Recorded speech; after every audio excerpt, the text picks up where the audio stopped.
Christine, welcome. So excited to be here. I found you on LinkedIn. I think I saw you comment on somebody's post, and then I looked at your profile, and it looked like a very interesting job that you're doing right now, or work in styling, and you're a style expert. And then we kind of connected, and I thought it would be really awesome to have you share your story of getting here. So I'm super thrilled to connect with you. I love what you're doing because I wish I had more of this information when I was making all these career transformations because it's a lot of insecurity and we don't know really if the next move is the right move. So I love that you're talking about this topic. Yeah, and there's so much uncertainty and fear, doubt, all of these emotions that can come up in the transition because I think we hear the story on the other end, the success, but somehow not many people are talking about the transition itself and how many trials it's taken, how many trials did not work out, and how much psychological effect there actually is. So, 100%. So more of these conversations. So Yes. thanks so much for sharing. So tell us a little more, kind of where are you right now and what are you doing right now? So right now I have been working with women on their style. So the importance of creating a wardrobe that's aligned with who you are becoming. And over the years, I've definitely learned that if I was making a career transition, I would probably definitely go back and tell myself and my clients the importance of redoing your wardrobe. Because when you are making that transition, and I've made it several times from teacher to the corporate world to starting my own business, what you don't realize is that you're leaving your old self behind and you're moving to this new version of yourself. And when you do that, it is kind of like a reinvention of yourself. And the more you can do that in the energy of your home and the energy of your wardrobe, the more empowered you're going to be stepping into that new role. You're not bringing the old backpack with all your junk because there's that saying that, you can change your environment, you can change different faces, but it's going to be the same old stuff if you didn't do internal work to clear out your old patterns. So it's a reinvention inside out, which is Yeah. no small feat. And it kind of also, I mean, it gets kind of created also in the process. Sometimes you don't know ahead of time, right? How it all will play out and who you will become. You don't. And that's what I think about the challenging thing about college is that we just sit in rooms and we just learn, learn, learn. But until you get into the role, until you have actual experiences and deal with office politics and deal with a good boss and then deal with a bad boss, or, you don't know what you're going to like. And that's the most challenging part of figuring out what a career is. When I first started out, I mean, my passion in high school was all fashion. I was completely into fashion, but I wasn't confident enough that it would be a career that I would succeed in and be fulfilled. And so when I graduated college, I actually graduated as a speech teacher. And I got a job, luckily, right away. I was really supposed to be in my master's, but I found a place where I could be supervised and be doing speech. So I was working with women of my age who actually had gone to the college that I had gone to. And you thought it was great. It was 8:30 to 3:30. I had, the holidays off. I had long vacation breaks. I was so unfulfilled. It was so not me. And even though I loved working with children, I noticed I wasn't dressing up because they kind of laughed at me when I first came in. They're like, "You can't dress like that. These are kids. They're going to be all over you. You're going to be in nursery school. You're going to be with these kids, and they're challenged disability kids. So it's definitely messy work sometimes." And I was like, "Wow!" I didn't know it at the time, but I was like, "Oh, this environment wasn't just even." I liked teaching but not in this method. So there was little things along the way. I wish I was understanding, but dressing down was not comfortable to me. Mm, that's so interesting. So how quickly did it take for you to realize that this is not for you, like that you don't feel fulfilled? After a year, and I was working on my master's, and I was like, this isn't working. Like I wasn't even enjoying going to my master classes, and I was quickly like, okay. And that's when I started to search to get into the corporate world, into, working in Manhattan. I was living in Westchester at the time, Mm. and so I thought, oh, this would be great. And at that time, it was actually a big challenge for me to try to get a corporate job because I didn't have all the computer skills that we needed. Even though I learned computer skills really quick, I kept going to like different headhunters, and they're like, "Well, no, you're not. You don't have this, and you got to take this test." And it was through a family that I used to babysit for in college that said, "Hey, we're investing in this company, and I'll send over your resume." And that's actually how I got in because of knowing someone. And it was a software company startup. And I went on the interview. And what landed me the job was I was the only candidate that sent a thank you letter. And I was like, that's what landed me the job. They said, yeah. And it was a true startup company. This was pretty an empty floor. There was like no furniture. This was an experience that I was like, wow. And I was working next to the president and the VP and director in the community, and there was no walls, so I heard everything. These were people that worked for, gosh, I can't even think that company, uh, like high level companies, and they were here building out this, you know, startup company. And it was an exciting time and it was great to have that experience. But that experience lasted only 6 months because the company was so unstable Okay. that that my boss was so nice to me. He said, listen, this company's not stable. You've got to get out.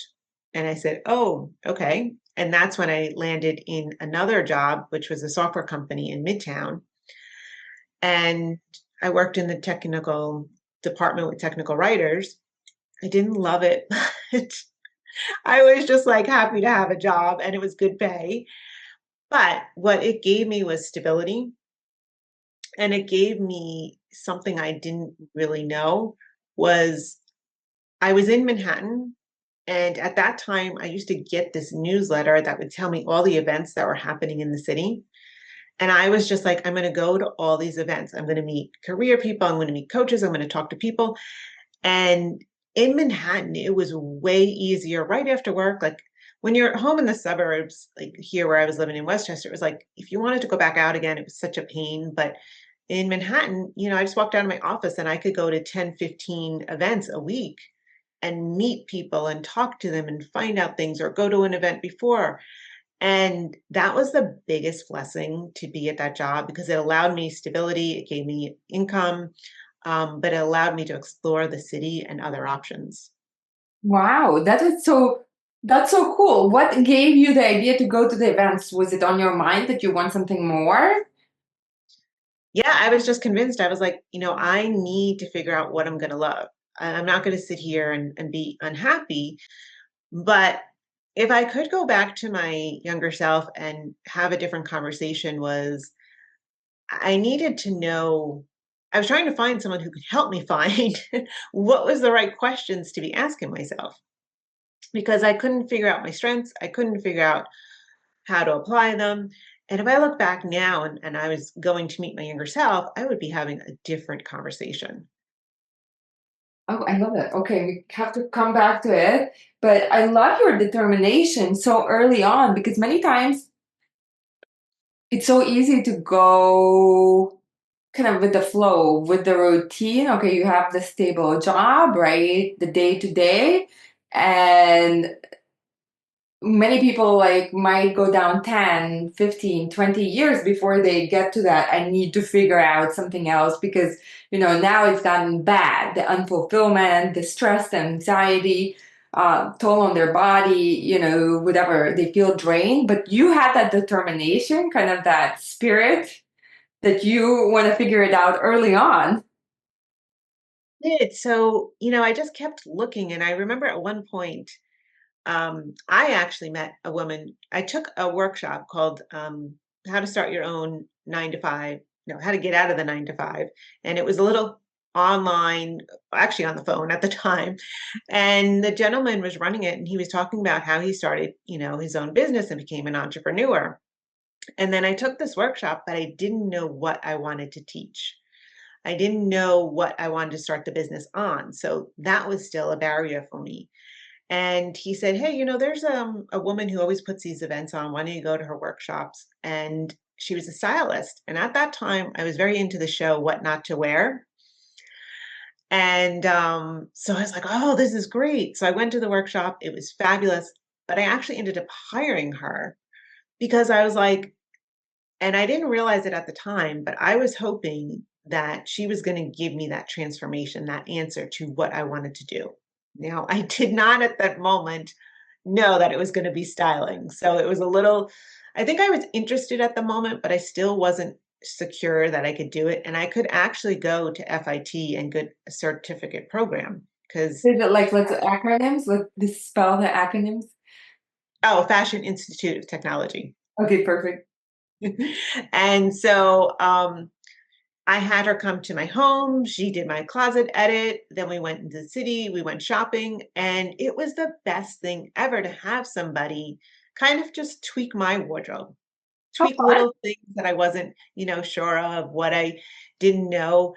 And what was the best part was at the end, I had this beautiful wardrobe. And so I felt confident. I felt more, energized about myself. But there was still something missing, and I don't know the exact time frame, but I would say shortly after that, some time frame when I discovered feng shui. And so it was understanding the energy of your home, how the placement of your decor, the colors really has an impact on you. And when I found feng shui, I was going to a couple classes, and one night I went to a workshop, and the woman said, "Oh, there's a certification program that I'm part of. And if you want to start this as a business, you can do that." I went home that night, and a friend of mine who was a spiritual person had left me a message and said, "I just found this certification program that certifies people to become feng shui experts." And it was the name of the school that I had in my hand, the flyer. So I knew that that was the place for me to be. And then that's when I started that journey of becoming a feng shui expert. So this is on my mind. You loved fashion when you were in school, in high school, and now you have this experience with this woman stylist, and you're looking for your own business ideas or what to teach or what to do. Didn't some light bulbs go off? Oh, I could do that. That was so fun. Well, it gets more interesting. I did think about it, and I don't, as I said, I can't remember, it was so long ago, why I didn't, move Yeah. forward with it. But as soon as I started the feng shui, a year into it, I got certified. I started it to become my business. I discovered a woman who was teaching fashion feng shui. Oh, wow. And then I was like, oh, now that's what I want. And then I went and got certified for her certification to become a fashion feng shui. And it took me through all the steps that the stylist had who had worked with me. But this is why it clicked. The fashion feng shui process went a little bit deeper. So, in that process that she had created, it got to talk about dress your intentions, energy, alignment, colors, textures, their how they relate to you. So I was like, oh, this was the missing piece. I wanted the energy part because I'm a very intuitive person. And so when I was doing the feng shui, it was very natural to me because I could pick up on, imbalances in a home. I could pick up on why something wasn't wrong. I started to learn my intuitive skills. And now I was taking this fashion stuff. That was what the lovely person who worked with me did, but she took it to a deeper level. And it gave me more clarity. And that's why now, years later, I am teaching styling with more about the energy of how your clothes impact your mood, how they impact where you're going, how you present yourself, because all this kind of journey that I was on, I experienced what was working and what wasn't working. And all of this process, it had ups and downs. I definitely learned a lot. But now I could see why I was not as excited for the first time, but the second time was even more exciting with the fashion feng shui. That is so interesting. And that makes total sense. So you go to these, so how long did you stay in corporate?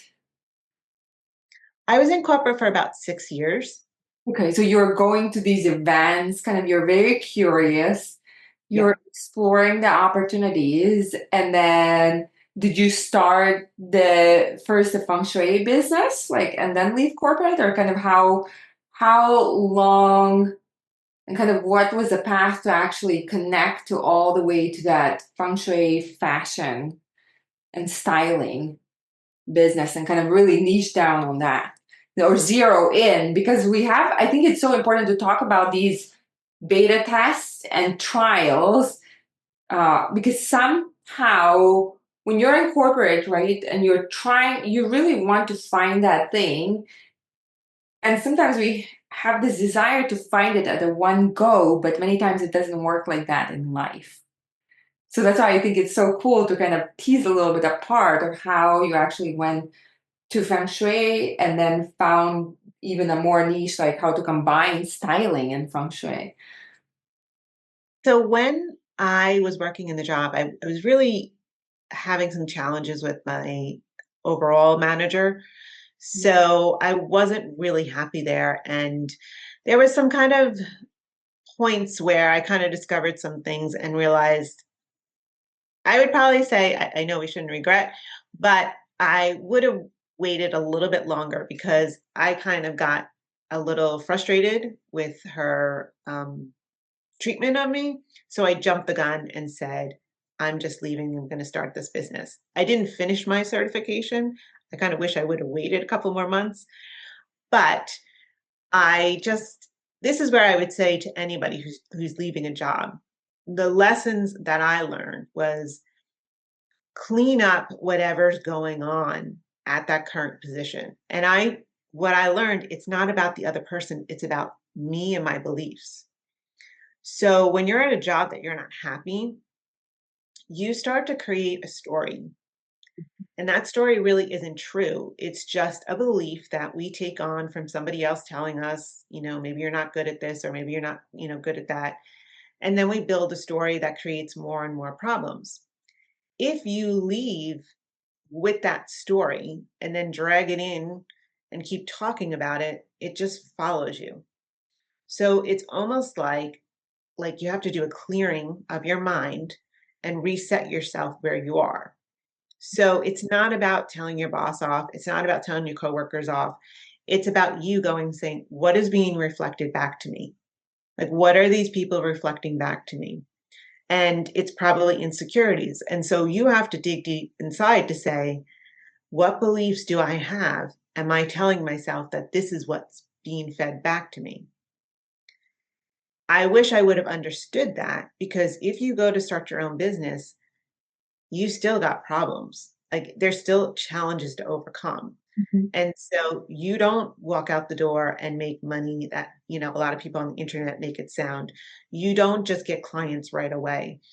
You still got to overcome your own issues. So if I would have left in a different energy, I think I would have kind of had some more smoother transitions into the feng shui. But I did that. And as I was growing my business, I still took some part time jobs to cover the insurance because that's a lot different when you're on your own, to help me. But those part-time jobs actually got me more visible because when you're in a corporate job, how I was in a community of just the same 35 people in a cubicle, like that same, you're not out there. Now, Yeah. if you go to leave your job, you've got to promote yourself, you got to get out there, you got to connect with more people, and it's a different energy. It's a different vibe than when you were just sitting in a corporate office. Yeah, that's very true. That's a very, very good point. I love that you're bringing up. Can you share, like, when you're talking about those beliefs, can you share some, like, real life examples of, like, some of the beliefs, that you had to shed or kind of that you realize that are your own or maybe not the fault of the employer or anybody else? Yeah, I thought I was in a position, there wasn't a lot of movement where I was, and I was also waiting for validation from somebody else. Tell Mhm. me what I'm good at. And that's what I was not hearing. I was hearing more of everything I was doing wrong than everything I was doing right. And so that's where you have to control it and say, you know what, I am good at these things. And actually it was a little talk that I did. We had a day like I don't- technical name. I haven't been in the corporate world, but we'd have a day where kind of everybody in the office taught a little something. And when I did my little speech about feng shui your cubicle, about coming to work and in the summer days and how do you dress in the summer days, it was just a fun thing that I wanted to do, and everybody was so impressed with how well I spoke and said, "Now that's what you're good at." So that was one of the key points where they said, "You're really good at this stuff." I had no clue that I was good at speaking. I had no clue that I enjoyed it so much. So that experience started to build me out to see the feng shui was making sense because I had to get out there. I had to promote the business. I had to start talking.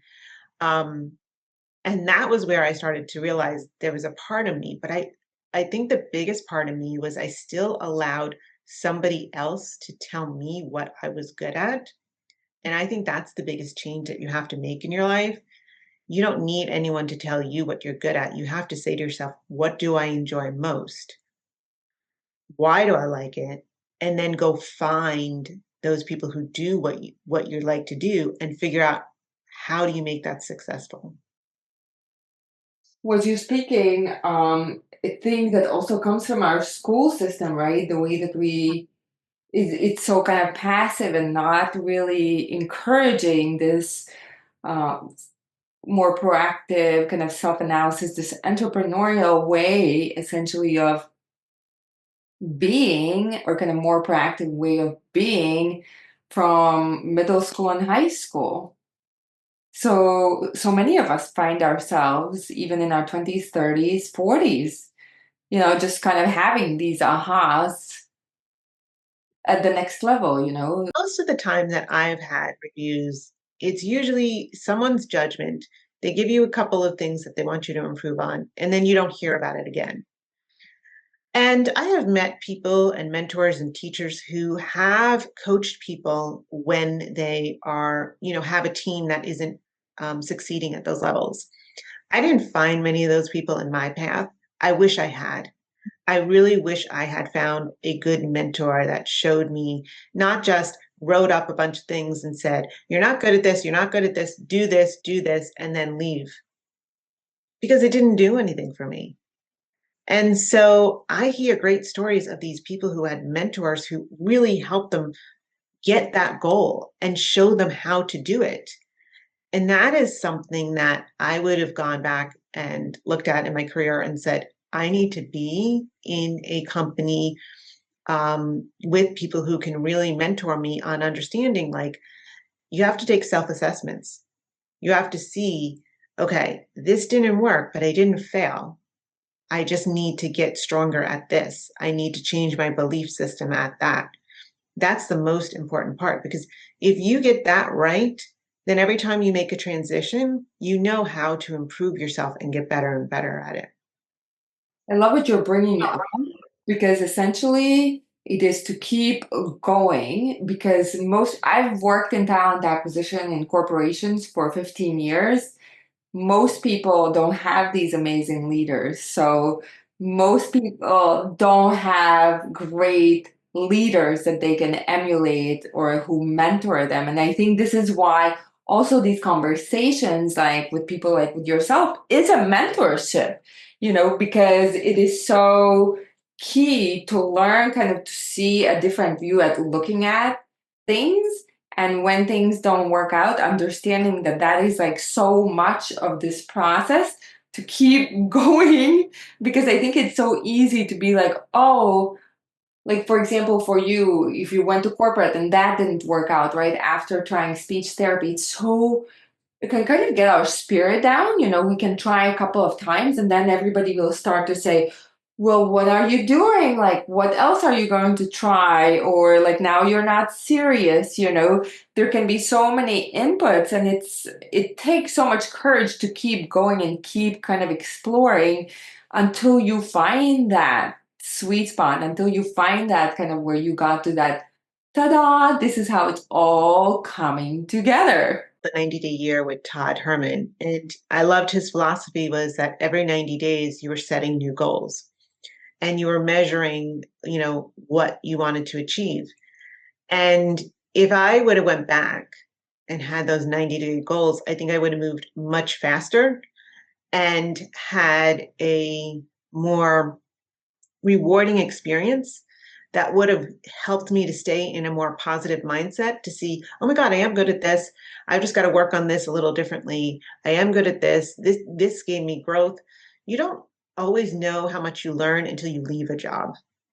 Because I would find that after I left a job and applied to the new job and was working in there, I'm like, oh, I know this, I know that. And then someone's like, how did you know that? And I'm like, oh, well, that was the other job. And you didn't think it was of value. So you don't know something until you actually transition into another job and you realize how much you really know. But in the 90-day year kind of frame, that was one of the things that I wish I knew early on. And so I could improve myself continually by just following this, what's going to happen in these 90 days, what's going to happen in the next 90 days. You move faster. I love that. So, how would you say somebody who's seeking, right, who's looking for their purpose for more aligned work, but they're in that position where they don't know what it is. How would you apply this 90-day goal framework to get to aligned work quicker? I would sit down and make a list of the things that I'm interested in. And then I would start talking to the people that are doing those things, are in those roles. I mean, nowadays it's you go on YouTube and you can go and you can hear a lot of success stories, and you'll hear a lot of people who just started doing something because they were passionate about it, but they didn't have the intention to build it as a business just first. But it becomes more successful because they're not trying to make something happen. They're just enjoying it. And they're maybe showing you a video on like how they're sewing or something. But there's not that resistance. There's not that mindset it's just like, hey, I'm just trying to show you I do this. It's good. If you're doing something that you're passionate about and you don't have your mind chattering, you have yourself in an energy of possibilities. Oh, I'm good at this. So a side project might be discovering how to sew or going to do rowing or going to do something outside of your job that's a passion project because you put yourself in this mindset that isn't about work. It isn't about the pressure of finding something. You're doing something you enjoy. And when you're in that energy, more clarity comes to you, more opportunities come to you. So sometimes just find a side project that has nothing to do with your work, something that you can be passionate about, because from there, you start saying, well, this is fun. It might not be your next job, but what it's giving you is the mind vacation. You're not talking about work's not working out. You're not complaining about your job. You're not complaining about what you're doing. You're in this mindset for maybe an hour doing something that you're learning and happy about. Is that how it felt to you when you combine styling and feng shui? It was because I will say when I first started that first feng shui class, I sat in there and I was like, this is so fascinating. I got answers to things that I never knew about myself. I think the first class, I had started the program midway. So my first class was all about the energy of the five elements. And she was just talking about earth, water, wood, fire. And I'm like, oh, that's me. Oh, wow, that makes sense. Now I know why I do this. Now I know why I do that. And I was like, this is the most amazing thing. I have not sat in a workshop and it was from 9 to 5 that I never looked at my watch, was like, oh, when's lunch? I wanted more. So just being in that energy where it finally clicked for me, I understood why I was so sensitive, why I picked up on things, why I didn't like to be in environments where maybe it was dark and black, why I like to be in environments where it was, cheery. Like that was going to be what someone said to me, a life-changing program. I said, I'm just learning feng shui. I don't know what could be life-changing about it. But it was helping me see the power of our thoughts, energy, how things really impact us. And so that weekends that I would go was just so transformational for me. Love that. What elements were you, or are you leading with? I was definitely a metal. Metal has refinement, elegance, intuitive, polished, professional. And when I got that sense of the astrology that I would do for that, I was like, well, that makes sense why I really do like the energy of a corporate environment. But I do have a lot of fire in me, and I do want to combine fire and metal. So when I started to understand that, it also applied to my wardrobe, to even the way I speak, even the way I run my business. I could see how those elements were in tune to who I was. Love that. So feng shui, does it have elements of, is it coming from ancient China? Does it have the Yep. elements of TCM or traditional Chinese medicine? I guess like It all has those okay. five elements. And if you're looking at the energy of the home and how the chi flows, where if in you were in acupuncture, you're looking at the energy of the body and how the chi Yeah. flows in the body. Okay. Yeah, because I love Tai Chi, which is, of course, also Yeah. incorporates, it's like meditation and movement, or moving meditation, and it's all about kind of the energy and the flow. That's a beautiful teaching. So you take these classes, and it's great, like passion, interest, right, and this enthusiasm about it. But then, how do you convert it into something that actually can provide for you? What was that journey like? So that was there's all different aspects of feng shui. There's so many directions you could do these four pillars. You could do astrology. There were so many. I really loved like the psychology of it. So I started to go out and do talks. And my mentor said, "Hey, go out there, do talks."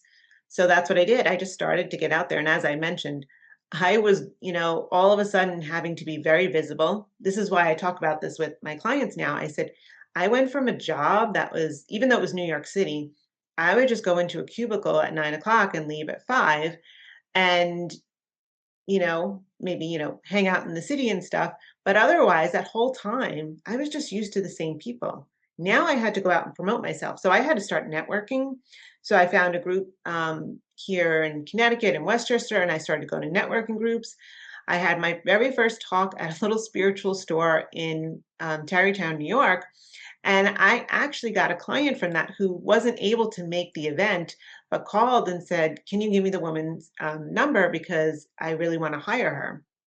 So she wasn't even at my talk, but Oh, good. that client led me to, referred me to more clients. And, I just had to get out there and keep talking and talking.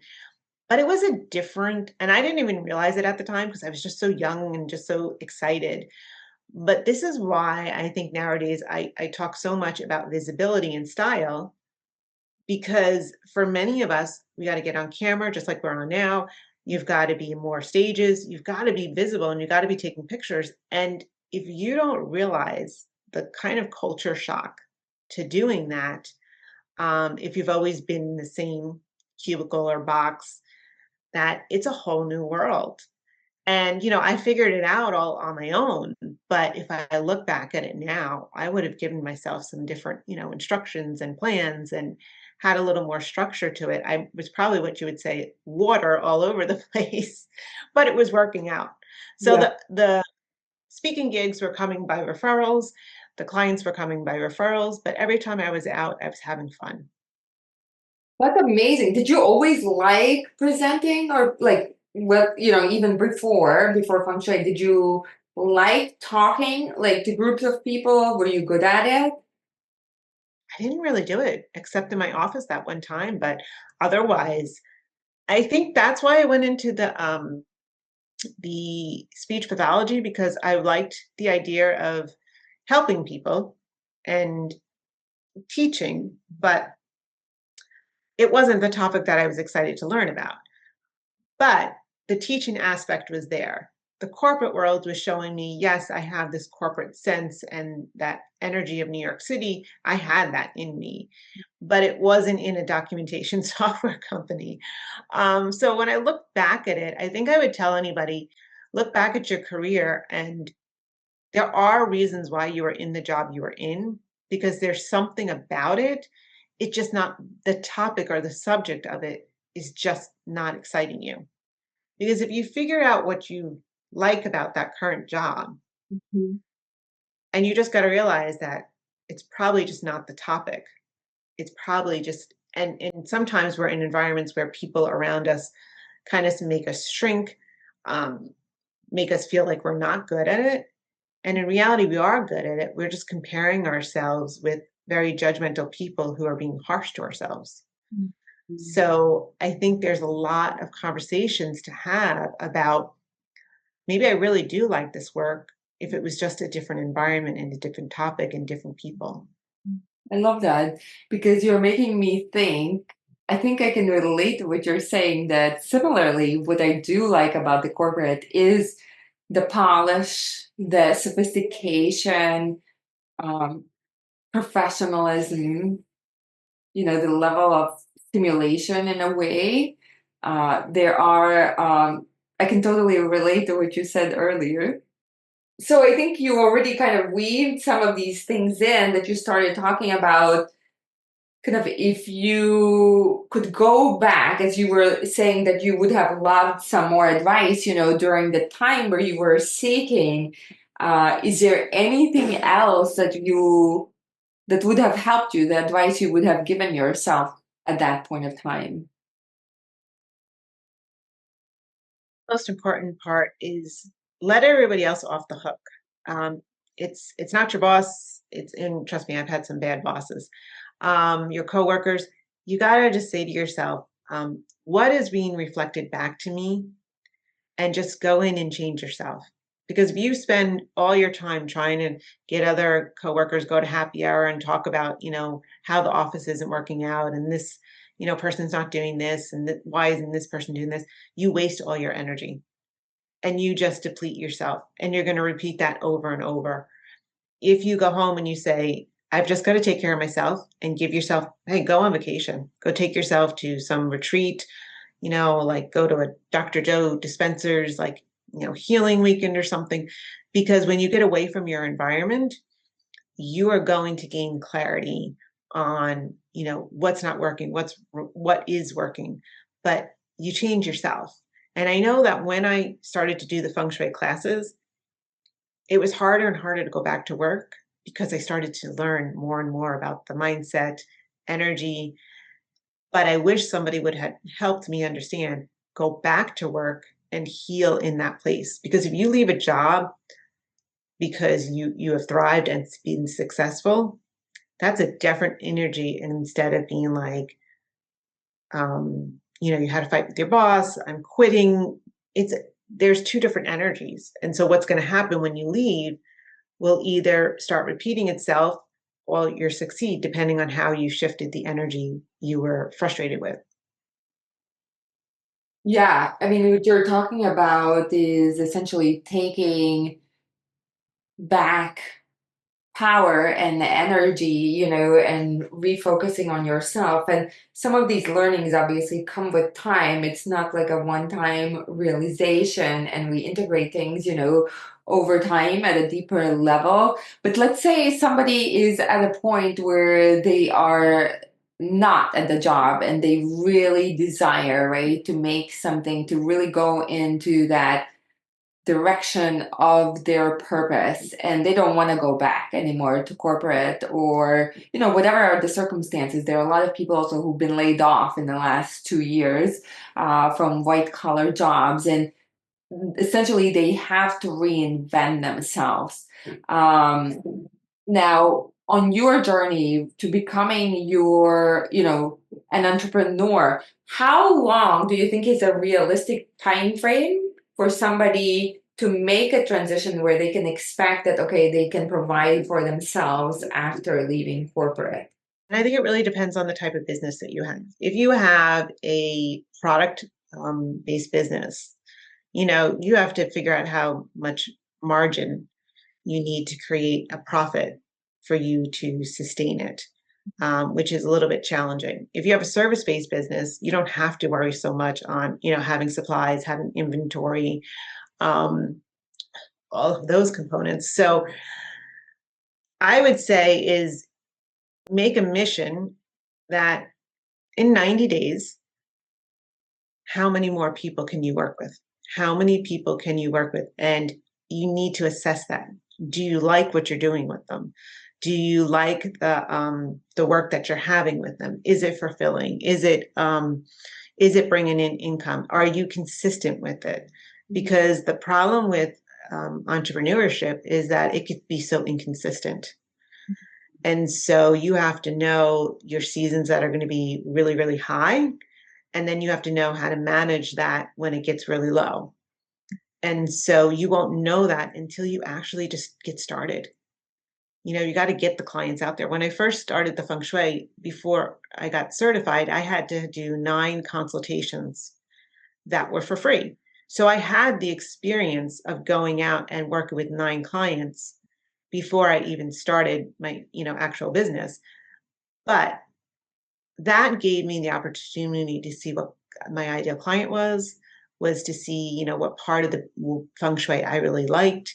So you have to just start something. And that's why if you test it out and you do it on your off time, you're going to know, oh, really isn't for me.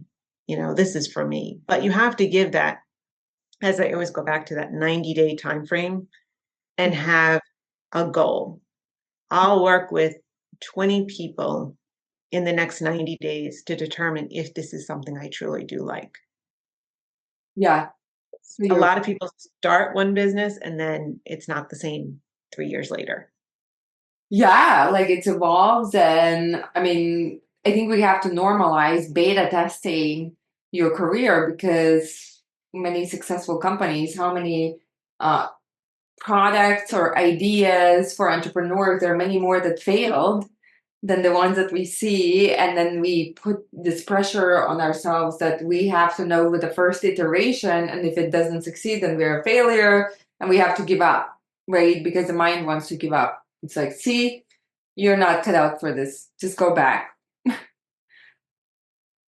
It's not easy. Take different turns and you won't know it, but you have to just test it out.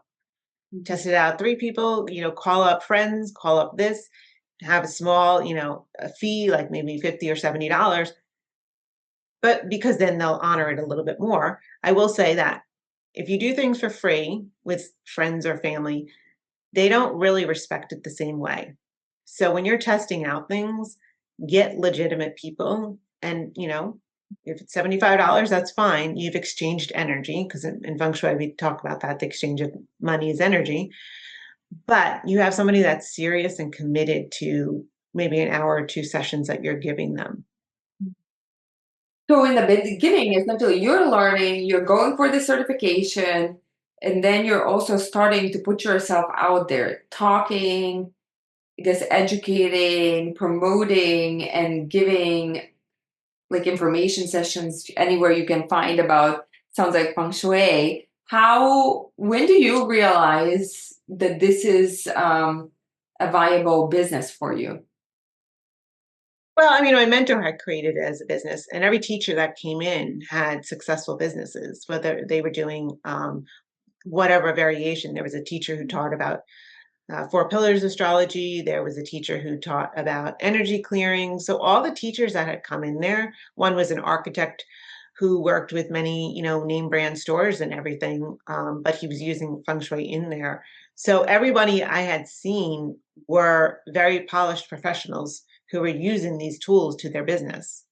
So I had known already that it was a viable business to do because you have proof of that. You see other people doing it. It was just a different aspect of feng shui.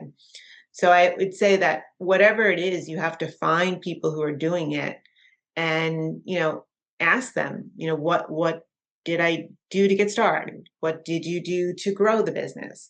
What did you learn? What did you wish you did? So if you're going for nutrition or you're going for cooking or you're going for whatever it is, there's already people in the industry doing it.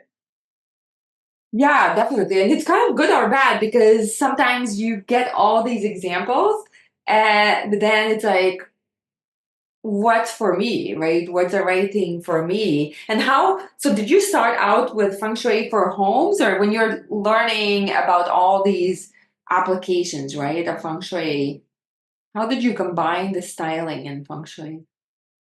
So I had started my certification and did consultations all in my area where I lived. And then at one point, I realized I could take those and put them virtually. So I started doing it virtually, and people would send me floor plans, and I started to expand. So I actually had clients in Germany and the Middle East and all over the place. So it started to expand, and I put videos on YouTube, and I have a whole series on there, like how to use the Bagua and stuff. And then when I got introduced to the fashion feng shui, that's when I got certified for that. And then I took that and I started to talk about that. I did a talk at Eli Tahari in New York City, at Kenicola in New York City, in their stores. And so I started teaching that. So it was kind of to expand my services from doing the home and doing the fashion. I love that. And now, do you specialize in both, or do you just kind of focus on the fashion?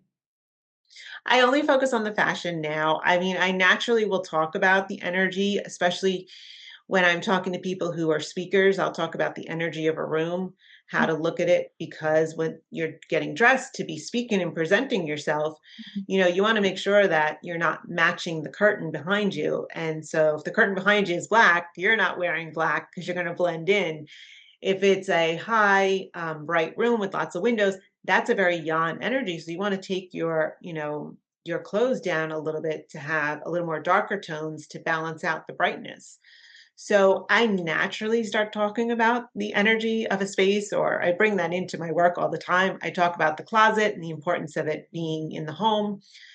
But my main focus is really working with women to reinvent themselves with their wardrobes so that they are building this new look because they're becoming more visible.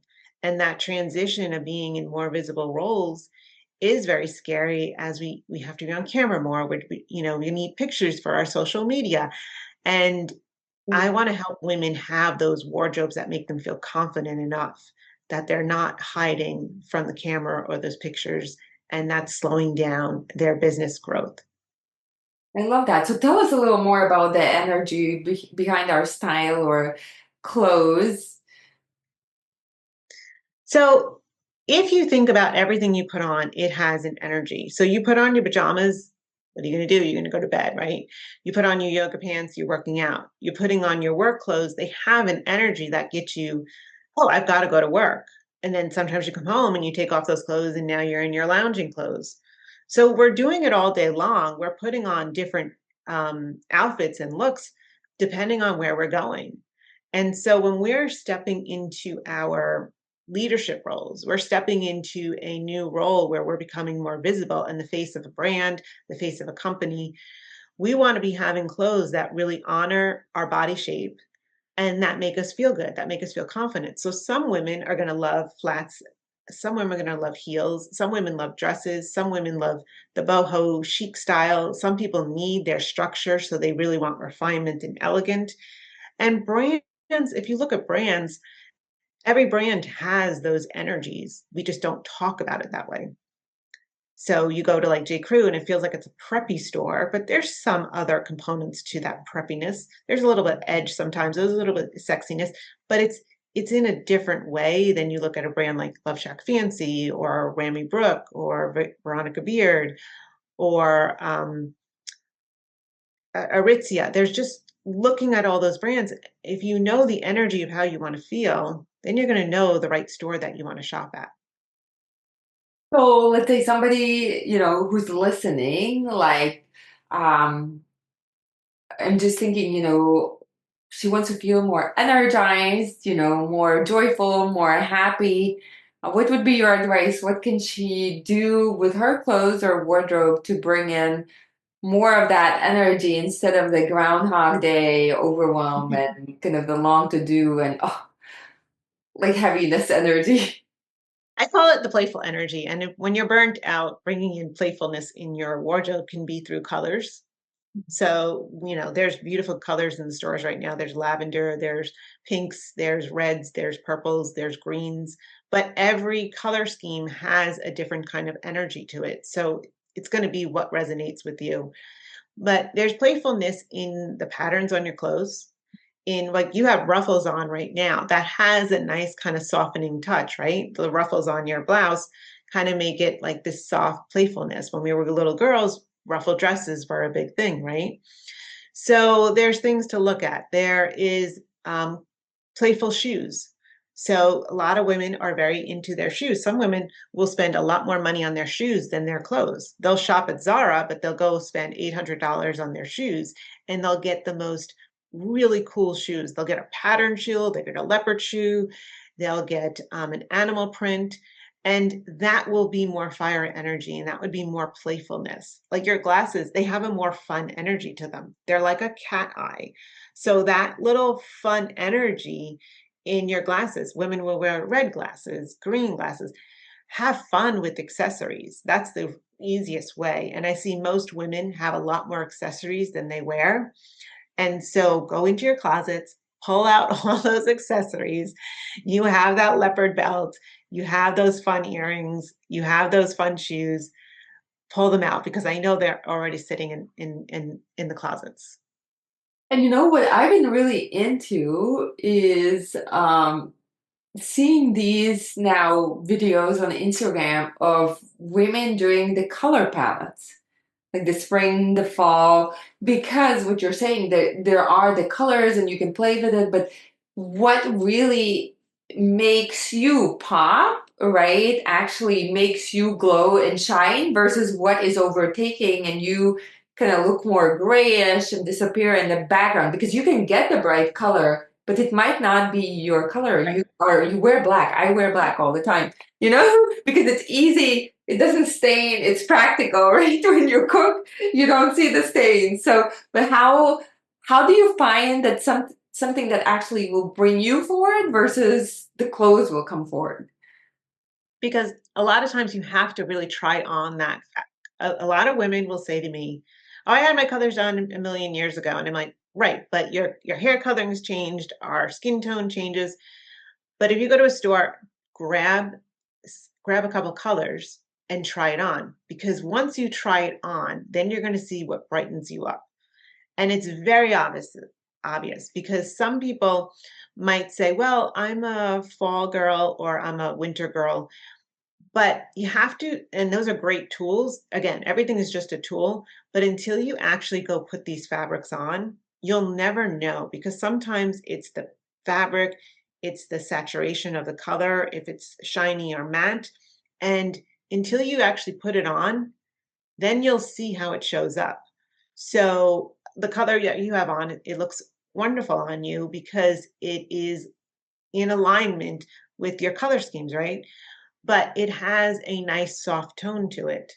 So sometimes some people are going to do better with a harsher, deeper, depending on their complexions, and other people are going to do better with softer colors. So if I said wear pink, there's so many shades of pink that Yeah. I could find a pink for everyone. Now, does everyone like to want to wear pink? Not exactly.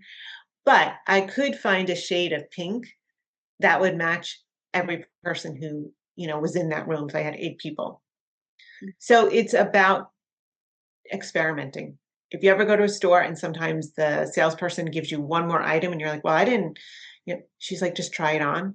Because what she's helping you to do is try something different. And until you try it on, you're never going to know. You'll never know until you actually put it on your body.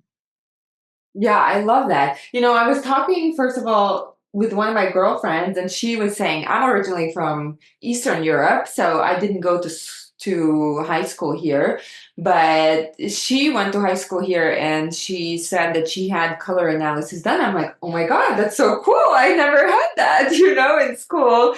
And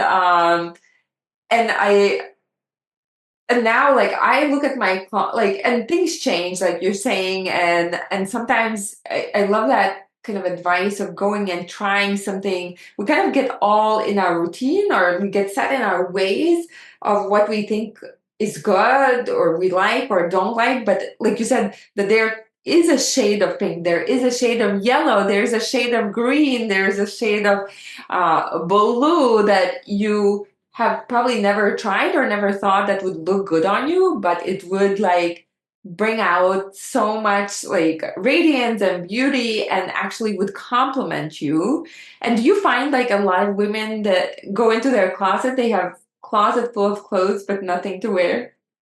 Yeah. It's what I talk about on my social media, on my posts all the time, because a lot of times what we make the mistakes are is we settle for something because we're shopping at the last minute. We're not happy with our body type, so we'll go to darker colors to hide if we, have a lot of weight on. What you have to think about is if it doesn't excite you, don't bring it home. If you try it on and you're not 100% excited, leave it there.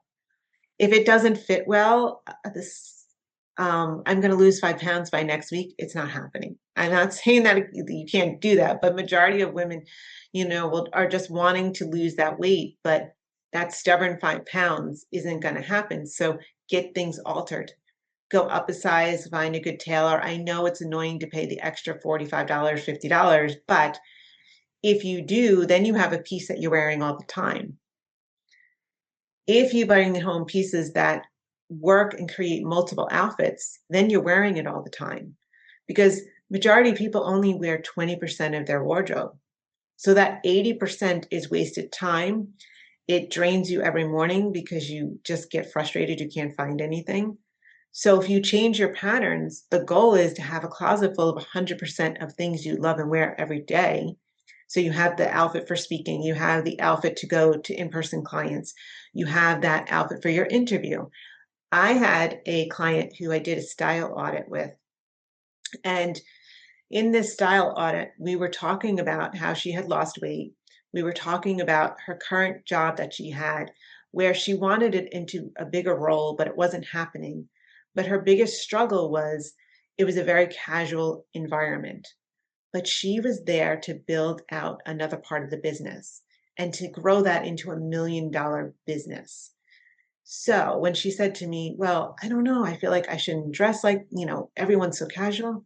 I said, that's where we take our power back and we dress for what we need to feel. But you're building the $1 million part of that business and you need to lead. So we were creating outfits that were for when she was speaking and when she was out. But when she came to the office, we just fine tune her blazers to kind of be a little bit more business casual, but still she felt elevated and polished. By our second session, she had gotten an unexpected offer from a completely different company that she didn't even know about because we had started to build out her wardrobe for who she was becoming. So we were putting that intention into her wardrobe. We were putting the energy about who she wanted to become. And wow, did that new job just come in because now she was in that energy. And that is right there. I gave you the perfect example for anybody to change a job. If you start getting into that new field, into that new vision, you're here in that energy right up here. Those opportunities will come to you much faster. So you putting on the new clothes, putting on the dressing for the new job, they're going to be coming to you much faster than sitting and sulking and complaining about your boss and how mean they are to you and, getting on all these rants, because that just keeps creating more of the same. I love that. So If taking, you get that, then everything changes. I love that. So it's kind of like putting the spotlight, the bringing back the energy to you in all ways, inside and also on the outside. Not so much. We can spend so much time on looking what everybody else is doing, right? What they are not doing, what they're wearing, how they're behaving.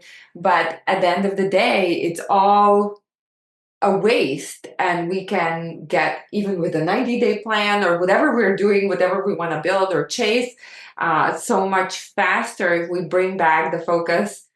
Okay, regroup back on me, in a good way, so you stay focused. And I love how what you're saying. I feel the same way. I look at my closet and I feel like, oh my god, it's full of clothes that I like. It's either it fits some kind of idea, or last season are no longer exciting, are no longer like the materials, like are no longer like. Then I was like, oh, it looked good, but they're not. You also want to feel comfortable. Like, I think you have to also take into consideration, your own feeling, like what feels good to you in terms of materials and fit.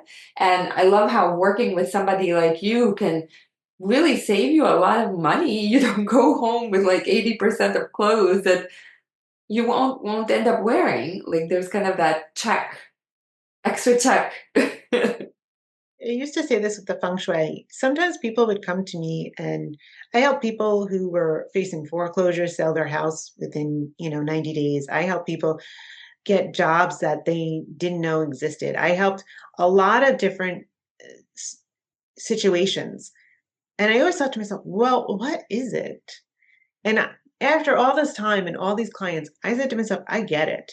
What happens is people are trying to figure out a problem, and they're probably maybe working with some kind of a therapist or a coach or something, and they still are so stuck in that energy. Somebody reads a book, says, oh, I hear about feng shui.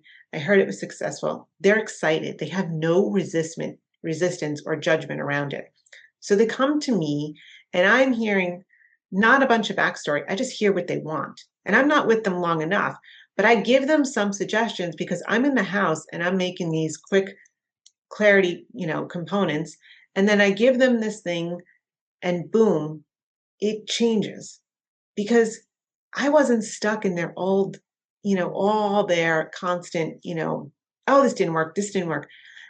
And their mind was opened. It was in a different avenue.